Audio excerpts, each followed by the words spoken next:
His lack of progress made it look like he wasn't interested in her. That wasn't the case, and Carl didn't know how it had come to this. "Is Camila dating anyone?" he asked Megan, focusing on the present. Megan shot him a curious look. "Not that I know of. She works too much to date." Carl nodded. That was Camila.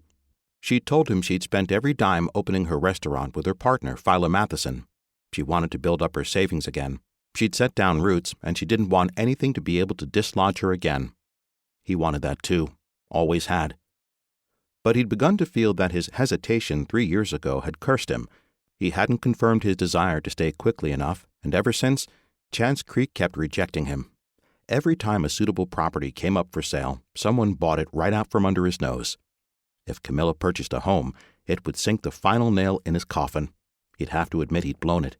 She'd have made her own home in Chance Creek, without him. He scanned the property again. It was small, but it was a working ranch. The house was a hovel, but he could rebuild. "Carl, you coming?" Megan asked, already walking away. "Yeah, listen, I want to make an offer, first thing tomorrow," he added when the realtor turned in surprise. He needed to talk to Camila first. "Really?" Megan asked. "Really."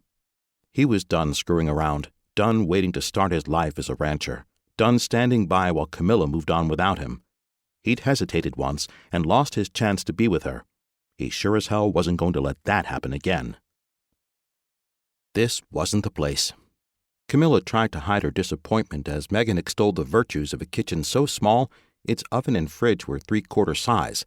The house's 2 bedrooms had been hardly big enough to hold beds. It lacked hookups for a washer and dryer. The living room faced north, gloomy as a crypt on this beautiful spring morning. It wasn't going to work. "It's in your budget," Megan reminded her when she was done praising the scant 2 feet of chipped countertop. "I guess I was hoping for something more." She was hoping for something that felt like home, but all this place did was remind her that since leaving Houston, she might have started a business and made some great friends, but her situation was still temporary. Someday, one of the Turners would want the cabin she rented from them. Then what would she do? She'd scraped together a down payment that would barely get her into a house like this, but the truth was, she'd pictured something altogether different when she'd thought of buying a home. Something bigger, prettier, something she wouldn't move into alone. She'd never thought she'd still be single when she went house hunting. Once, she'd even thought she'd found the man she wanted to be with. But Carl hadn't been ready to settle down. He hadn't even been able to say if he planned to stay in Chance Creek. For all his promises that he'd buy a ranch soon, he never had. He had stayed, though. Camila saw him all the time, and it was like torture having him so close and knowing he wasn't the one for her. She knew she'd done the right thing, though, cutting off contact with him. Leaving Houston had nearly killed her. Striking out on her own after a lifetime at the heart of her big, boisterous family had been like stepping into an abyss, not knowing where she'd land or if she'd survive. She'd done well for herself since, started her own business, found wonderful friends. She was staying right here for good. She needed a man as committed to Chance Creek as she was. Or maybe she needed to be alone. Camila was beginning to think that staying in Chance Creek and having a partner in life were mutually exclusive. "Are you and Carl an item?" Megan asked. Camila swung around to stare at her. "Me and Carl?" Had Megan read her mind?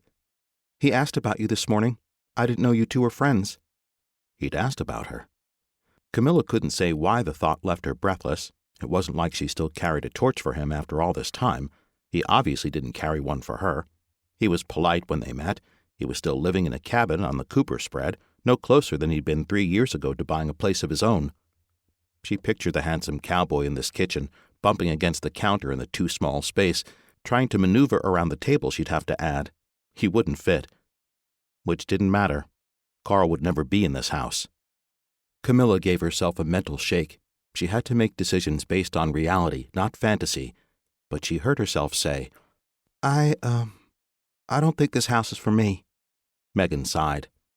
"Let's see what else we can find." Carl's foot tapped as he waited in line at the Chance Creek Spring Fling Fair later that afternoon for a chance to talk to Camila, who was turning skewers of chicken on the grill in the food tent in front of him. Pent-up energy made him restless. It was riling him up to wait rather than just put in that offer on Hilltop Acres. He'd gotten skunked not once, but several times before.